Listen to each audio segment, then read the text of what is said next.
புதூர் பகுதியில் மண்டகப்படிகளிலும் சாலைகளிலும் மக்கள் திரண்டிருந்து உணர்ச்சி பொங்க எதிர்சேவை அளித்து வருகின்றனர். விவரங்களை செய்தியாளர் வெற்றியிடம் கேட்கலாம்.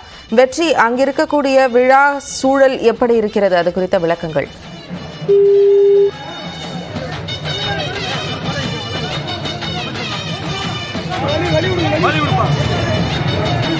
மதுரையில் சித்திரை திருவிழா தொடர்ந்து விமர்சையாக கொண்டாடப்பட்டு வருகிறது. இந்நிலையில் நேற்று இரவு அழகர் மலையிலிருந்து கிளம்பி மதுரை வந்தடைந்து சித்திரை பெருவிழா நாயகனாக கள்ளழகராக புதூர் பகுதியில் மண்டகப்படிகளிலும் சாலைகளிலும் மக்கள் திரண்டிருந்து அவருக்கு உணர்ச்சி பொங்க வரவேற்பு அளித்து வருகின்றனர்.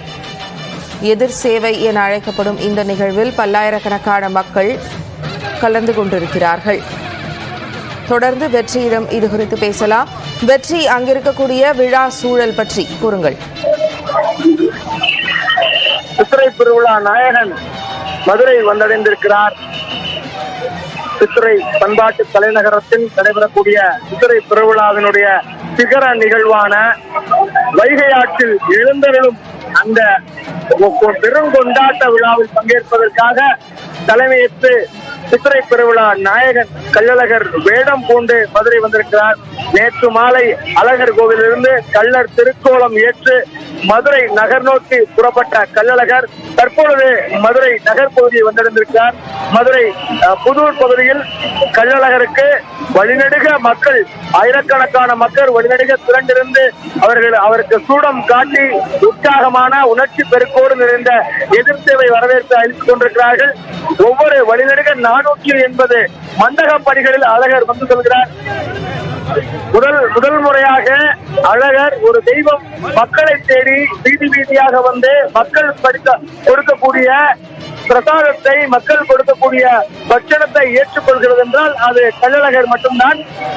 அப்படி 480 மண்டகப்படிகளில் பயணித்து இன்று மாலை கல்லாகுளம் பெருமாள் கோவிலுக்கு வந்தடைகிறார்.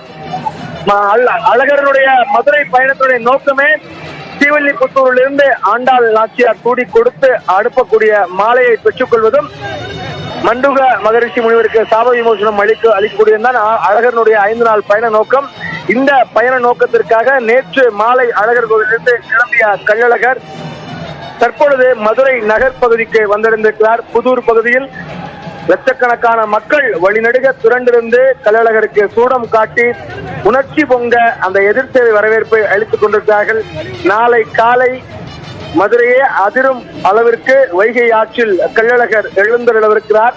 எழுந்தருளிய பின்னராக நாளை மதியம் அவருக்கு அங்கு அந்த ராமராயர் மண்டகப்படியில் மிக விமரிசையான தீர்த்த வாரி என்பது நடைபெறுகிறது.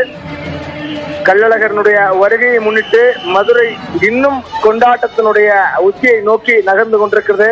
கொண்டாட்டத்தினுடைய தலைநகராக இதன் சாட்சியை மற்றும் ஒரு முறை நிரூபித்துக் கொண்டிருக்கிறது மதுரை. மக்களின் உணர்ச்சி பிரவாகத்தை களத்திலிருந்தே செய்திகளாக வழங்கியிருக்கிறீர்கள். நன்றி வெற்றி.